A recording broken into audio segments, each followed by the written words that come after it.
This topic is super interesting, and I didn't realize it for a long time, and many people still don't.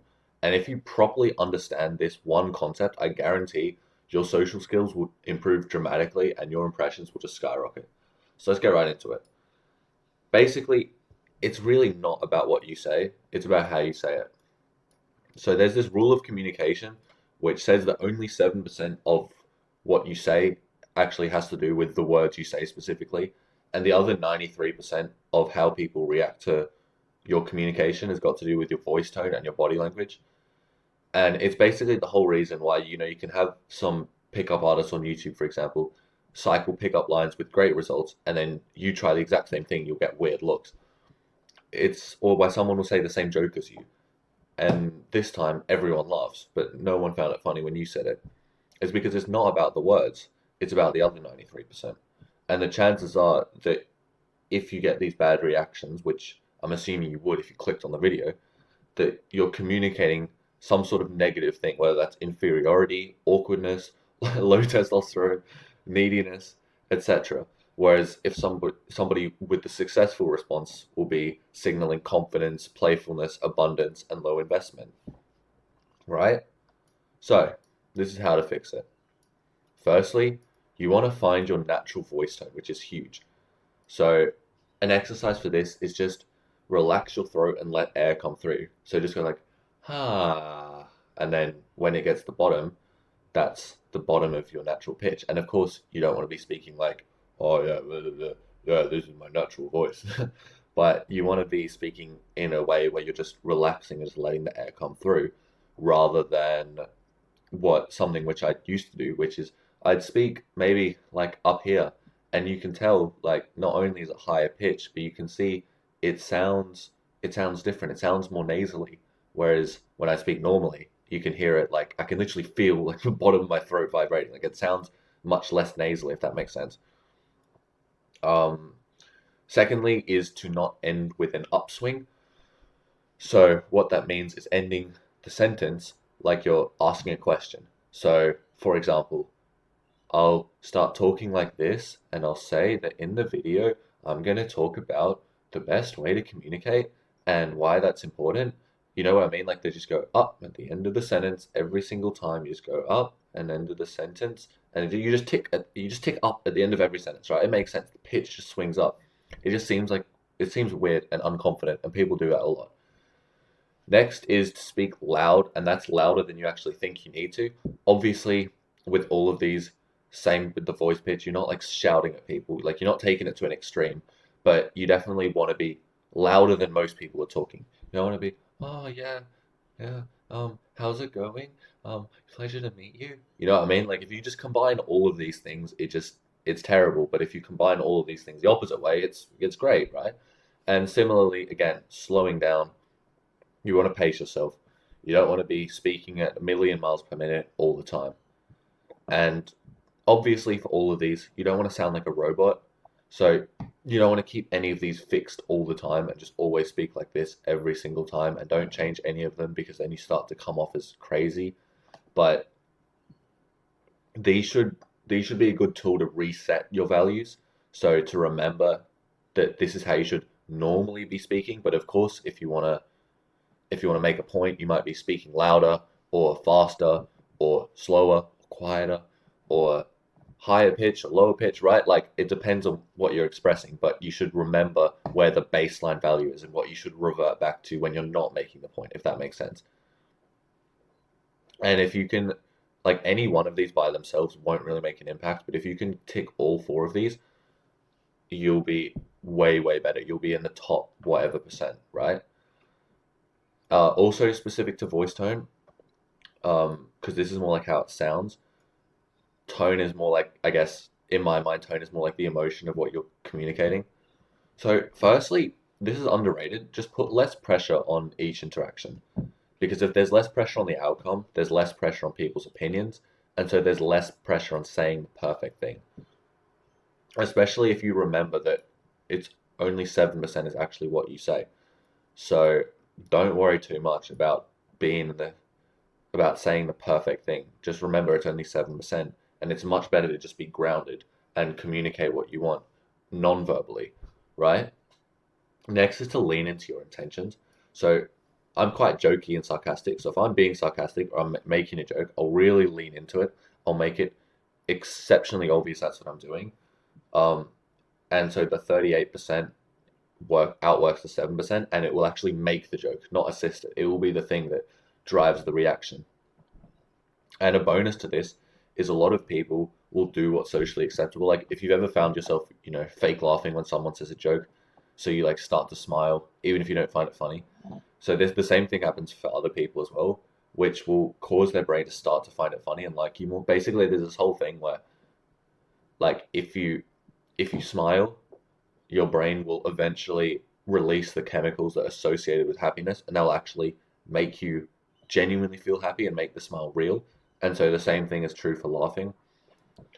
And so people just subconsciously find you funnier if you make it obvious. Plus, it signals confidence that you're willing to put yourself out there and actually, try and make people funny.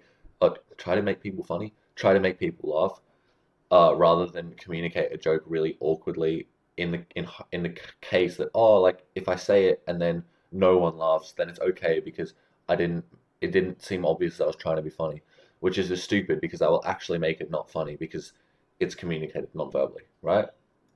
And so similarly, like in uni groups, when we're putting group tasks or whatever, I'm like usually quite assertive. I'm usually the one who's leading, calling the shots, be like, oh yeah, I'll do this, you do this, you do this, you do this, sick. And people just listen. Like I'll give the orders and deep voice, volume, people just listen. And I'm in different groups every week because we get put in groups, and every single week we're the first group out. We're always the first finished.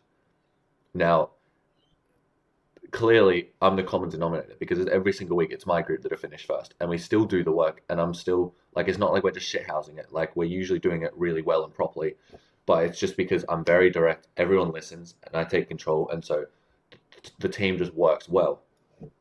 And so I'm just gonna take a sip of water.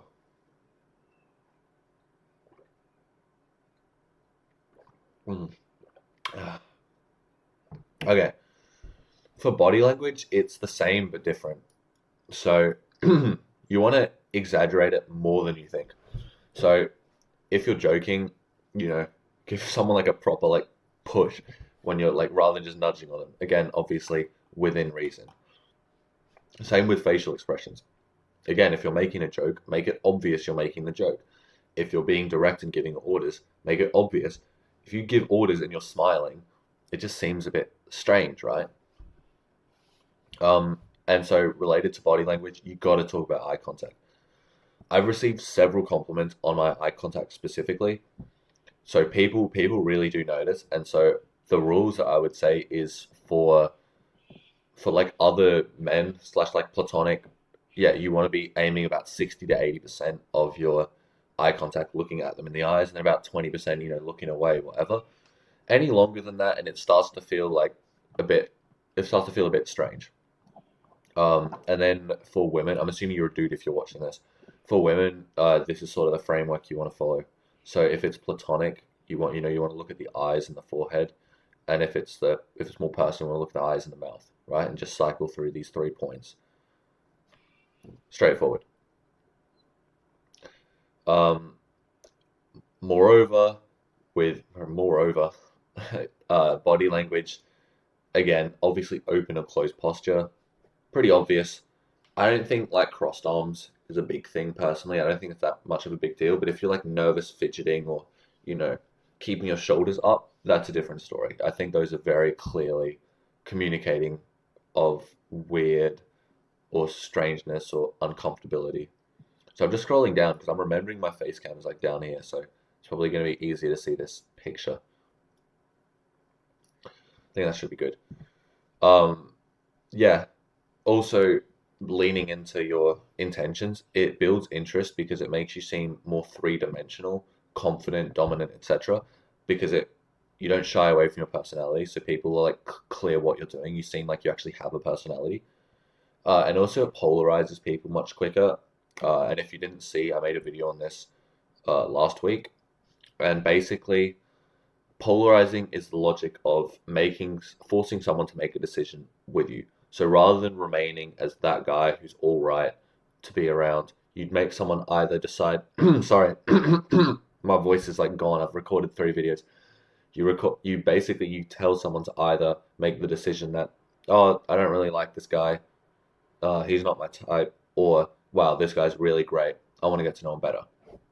And so that should be the goal of any interaction, is to force someone to make a decision on you, because in that way you can either meet someone you genuinely get along with rather than someone that's just all right, and you can stop trying to please people who just aren't compatible with you. And so by really leaning into your intentions, you make it explicit who you are and what you believe, and then naturally people will filter as a result. And related to this, I have moments where the joke that I say is so dumb and makes like zero sense, it like borderline, but because I find myself funny and because I communicate that it's a funny, I'm just being funny, and unapologetically, I'm not shying away from it, and I just think it's funny, then it gets received that way, and I get a good reaction from something which I think is like so dumb, but because I'm just naturally a bit jokey, and because I communicate it like that, it just gets received well. And lastly, just some, oh, and I do have a conclusion, some evidence and further info. So this first one shows that, sorry, I need to drink more water. My voice is like going.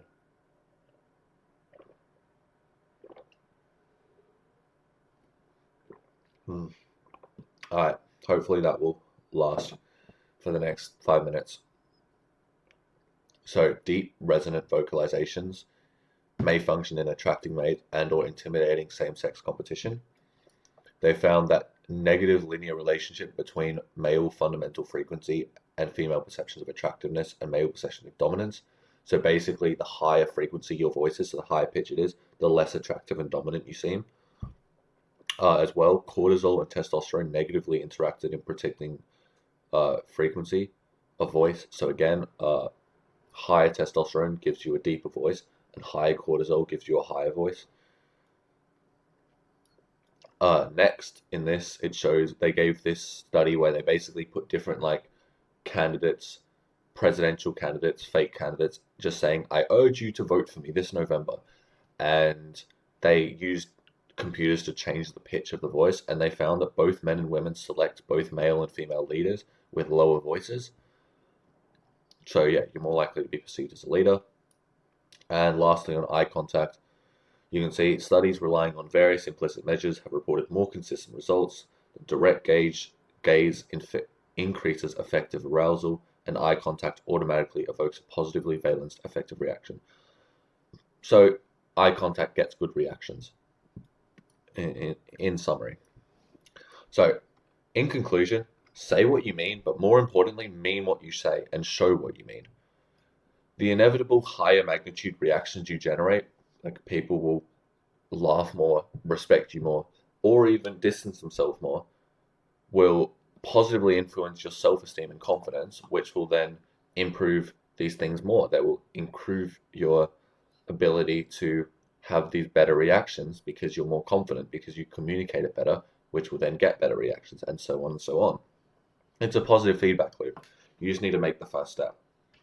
So, if you're still watching this, today is the first day of your new life. Go outside right now and practice this. Put it into action and prove it to yourself. If this video was helpful, I'm really happy to hear that. I have plenty of other ones, so check them out if that you see a title that seems interesting to you. And yeah, appreciate it for watching. Thanks for sticking around, and I'll catch you in the next one. Peace.